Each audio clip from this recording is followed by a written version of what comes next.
আসসালামু আলাইকুম। প্রিয় দর্শক, আড়া থেকে যুক্ত হয়েছেন অধ্যাপক, লেখক ও বিশ্লেষক আপনাদের খুবই পরিচিত ডক্টর তাজ হাসমি। জনাব তাজ হাসমি, আপনাকে আমাদের এই অনুষ্ঠানে স্বাগত জানাচ্ছি। অনেক ধন্যবাদ আমাকে ডাকার জন্য, এবং আপনার মাধ্যমে আমি দর্শক শ্রোতাদের আমার সালাম ও প্রীতি ও শুভেচ্ছা জানাচ্ছি। জনাব তাজ হাসমি, আমি সরাসরি আলোচনায় আসি। আমি গত দুদিন ধরে আপনার বিভিন্ন কন্টেন্ট আমার চোখে পড়ছিল। আপনি ফেসবুকেও নিয়মিত খুবই সরব থাকেন এবং আপনার বিভিন্ন ভিডিও কন্টেন্টও কিন্তু সবাই আমরা বাঙালিরা অধীর আগ্রহে দেখি। তো সেখানে একটা বিষয় নিয়ে আপনাকে আমি বলতে দেখলাম, আসলে কয়েকটা বিষয় ছিল।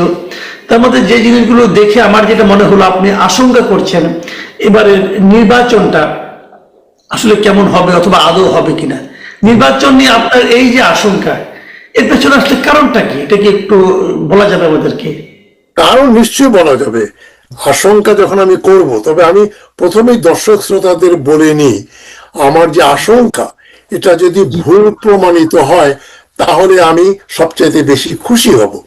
তবে আমার দায়িত্ব মনে করি, আমার নৈতিক দায়িত্ব, যে বাংলাদেশের রাজনীতি, সমাজ, সবকিছু নিয়ে চিন্তা করি, লিখি। আমার সবগুলো বই, একটা বই ছাড়া সবগুলো বাংলাদেশ নিয়ে রাখা, ইতিহাস, রাজনীতি, সংস্কৃতি।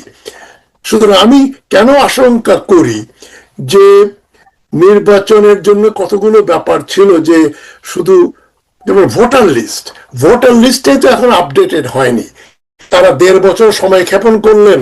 আমরা যদি মনে করি ফখরুদ্দিন মঈনুদ্দিনের সময় তারা 2 বছরের ভিতরে নতুন ভোটার লিস্ট উপহার দিয়েছিলেন। এখন হাসিনার আমলের করা সেই ভোটার লিস্টেই কিন্তু আমাদের ফলো ইলেকশন হচ্ছে, যেখানে অনেক যারা পৃথিবীতে বেঁচে নেই বা যে ফেক নাম, যে নামে কেউ এক্সিস্ট করে না, তারাও কিন্তু ভোটার লিস্টে রয়েছে। সুতরাং এই নতুন প্রজন্মের যে নতুন ভোটার যারা হলো, যারা জীবনে ভোট দিতে পারে নাই, তারা সবাই কি ভোটার লিস্টে অংশগ্রহণ মানে রেকর্ডেড হয়েছে বলে একটা সন্দেহের ব্যাপার আছে।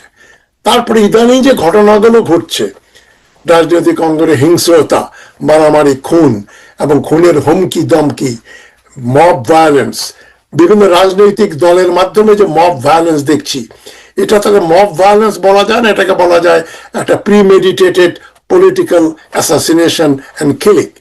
তো এগুলো দেখে আমার মনে আশঙ্কা জাগতেই পারে, অনেকেই জাগতে পারে নির্বাচন আদৌ হবে কিনা। না, এটুকু যে আপনি বললেন যে এই মারামারি যেটা হচ্ছে, যে সংঘাত আমি দেখছি, এটা কি খুব বেশি কিছু? এর আগের নির্বাচনগুলো তো প্রতি নির্বাচনে তো এরকম টুকটাক হয়েই থাকে। দ্যাটস ট্রু, এতে কোনো সন্দেহ নেই। তবে যে এলিমেন্ট গুলোর সঙ্গে যোগ হয়েছে, সেনাবাহিনীকে চ্যালেঞ্জ করা, মানে একজন ক্যান্ডিডেট, যেমন জামাতের ক্যান্ডিডেট খালিদুজ্জামান, তিনি নির্বাচন করছেন এবং তিনি তারেক রহমানের বিরুদ্ধে নির্বাচনে অবতীর্ণ হয়েছেন। তিনি পর্যন্ত একটা মন্তব্য করলেন প্রায় মাসখানেক আগে বা 15-20 দিন আগে, যে ঢাকায় একটা সিটও বিএনপিকে দেব না। এই ধরনের কথা কিন্তু আমি তো সেই, আমার বয়স তো অনেক, 70-এর নির্বাচনে ভোট দিয়েছি। সুতরাং আমি জানি যে নির্বাচনের আগে তখন এরা শুনতাম না আওয়ামী লীগ বা অন্য কোনো দলের লোকজনকে বলতে যে ওদেরকে একটা সিটও দেব না, সব আমরা নিয়ে নেব। তারপরে কদিন আগে উনি ক্যান্টনমেন্টে গিয়ে ওই বন্দুকধারী গানম্যান নিয়ে ভিতরে প্রবেশ করলেন, গাড়ি থামালো সেন্ট্রি, তাকে বললেন তোমরা তো সারাদিন তারেক রহমানের পা চাটো এবং আমি এখানে ঢুকবো, গাড়িতে আমার বন্দুক থাকবে, এতে অসুবিধা কি আছে? তারপরে বললেন যে আমাকে যে পরিচয় করে দেন, উনি জামাতের ক্যান্ডিডেট এবং আপনারা জানেন আমি তারেক জিয়ার বিরুদ্ধে, তারেক রহমানের বিরুদ্ধে নির্বাচন করছি। এখন নিজের পিতৃ পরিচয় বা নিজের পরিচয় না দিয়ে উনি তারেক রহমানের বিরুদ্ধে নির্বাচন করছেন, এটাই তার ক্রেডেনশিয়াল। শুনে খুব মায়া হলো ভদ্রলোকের প্রতি। কিন্তু আবার দেখছি আইএসপিআর খুব সুকৌশলে যে ভিডিওটা করা হয়েছিল কয়েকদিন আগে, হঠাৎ করে কালকে ছেড়ে দিল। তো এখন দেখা যাচ্ছে সেনাবাহিনীর সঙ্গে ডক্টর ইউনূসের সরকারের এবং জামাত ইসলামের সঙ্গে সেনাবাহিনীর একটা দূরত্ব বৃদ্ধি পাচ্ছে। 70-এর নির্বাচনে বা 73-এর নির্বাচনে বা এর পরে যতগুলো নির্বাচন হয়েছে, সেনাবাহিনী কখনো পার্টি ছিল না। এখন সেনাবাহিনীকে গিয়ে বলছে তোমরা সকাল বিকাল বিএনপিকে তেল দাও, এবং বহু জেনারেল এসে আমাকে তেল মারে, এটাও বলেছেন উনি। তার মানে রাজনীতির সঙ্গে এখন সেনাবাহিনীর প্রত্যক্ষ যোগাযোগ হয়ে গেছে, এটা কিন্তু আমরা দেখতে পাচ্ছি। আমি একটা উদাহরণ দিই, ইউনূস সরকার যে কাজগুলো করছেন অনেক কিছুই কিন্তু দেখা যাচ্ছে, সরি, এই বাংলাদেশের মিলিটারি নিয়ে ডিফেন্স ব্যাপারে যে এগ্রিমেন্ট হচ্ছে, চীনের সঙ্গে যুদ্ধ জাহাজ দেবে, ড্রোনের ফ্যাক্টরি বানাবে, এগুলোর সঙ্গে সরকারের যে নীতি তার এক ধরনের দ্বন্দ্ব আমরা দেখতে পাই। সরকার যাচ্ছে খুল্লাম খুল্লা মার্কিন মার্কিন যুক্তরাষ্ট্রের দিকে, এদিকে দেখতে পাচ্ছি সেনাবাহিনী ঘোড়া ডিঙ্গিয়ে ঘাস খাচ্ছে। তারা চীনের সঙ্গে যে সমস্ত প্যাক্ট করেছে, এগুলো কি আসলে কেয়ারটেকার সরকারের করার কথা? অন্তর্বর্তীকালীন সরকারের তো কথা না, কিন্তু সেগুলো ঘটছে। তার মানে ইউনূস সাহেব এর নিয়ন্ত্রণ করতে পারছেন না। তার মানে একটা কোল্ড ওয়ার, একটা দ্বন্দ্ব, প্রচ্ছন্ন দ্বন্দ্ব রয়েছে সরকারের সঙ্গে সেনাবাহিনীর বা মিলিটারি। না, চীনের সঙ্গে এই যে এই সামরিক সরঞ্জাম কেনাকাটা, এই ব্যাপারে তো আমাদের নিরাপত্তা উপদেষ্টা খলিলুর রহমানকে প্রশ্ন করা হয়েছিল। উনি বলছেন এগুলো নাকি চলমান প্রক্রিয়া। উনি বলেছেন, কিন্তু এটা চলমান প্রক্রিয়া না। লেটেস্ট এক্সাম্পল আমি দেই, চীন এখন বাংলাদেশের কাছে 20টা যে যে 10CE বিমান, যেটাকে বলে মাল্টি রোল ফাইটার জেটস বিক্রি করছে। 20টা পাকিস্তানকে 36টা দিয়েছে, একে 20টা দিচ্ছে বাংলাদেশকে। সেখানে আবার কন্ডিশন হচ্ছে 2.2 বিলিয়ন ডলারের প্রজেক্ট। চীন বলছে আমরা 2036 পর্যন্ত 10 বছরের জন্য তোমাদের ক্রেডিট দিচ্ছি এবং তোমাদের পাইলটদেরকে আমরা চীনে ট্রেন আপ করব। তারপরে চিটাগংয়ে শেখ হাসিনার আমলে 2015 সালের জুন মাসে একটা জায়গা দেওয়া হয়েছিল ভারতকে, স্পেশাল ইকোনমিক জোন। তারা এখন ইন্ডাস্ট্রি করবে, এক্সপোর্টের জন্য তৈরি করবে, এক্সপোর্ট প্রমোশন জোনের মতো।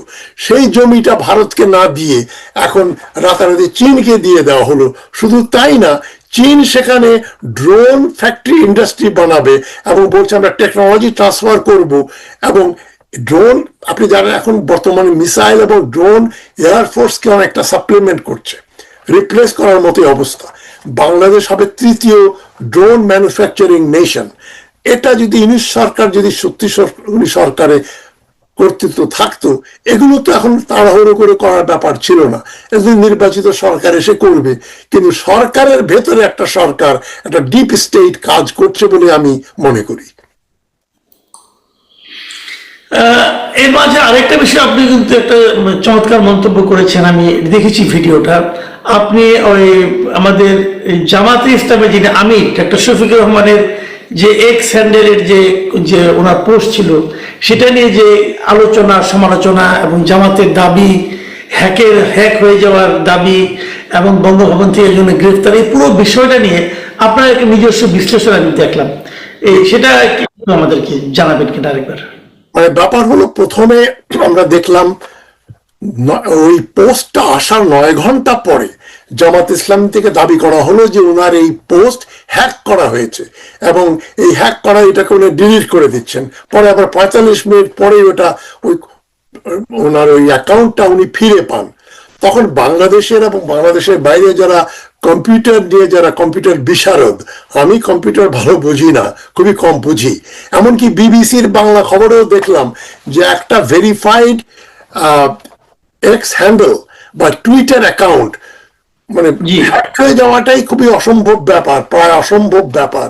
এবং হ্যাকড হয়ে গেলে সেটা পুনরুদ্ধার করতে বলছে কমসে কম 5 ঘন্টা এবং 4-5 দিন সময় লাগতে পারে। কিন্তু এখানে দেখলাম 45 মিনিটেই ওটা বের হয়ে গেল, উনি কন্ট্রোলে নিয়ে নিলেন। তা আমি এর উপর আলোচনা করেছিলাম। আমি বলেছি যে শফিকুর রহমান সাহেব যেটা বলতে চেয়েছেন, ইংরেজিতে একটু বোধহয় গন্ডগোল হয়ে গেছে ব্যাপারটা। ওটা প্রচারিত হওয়ার 9 ঘন্টা পরে তাকে নিশ্চয়ই দলের লোকজন বলেছে যে হুজুর বা স্যার, এটা তো কেমন হয়ে গেল, অনেকে তো মনে করবে আপনি কর্মজীবী মহিলাদের আপনি প্রস্টিটিউট বলেছেন।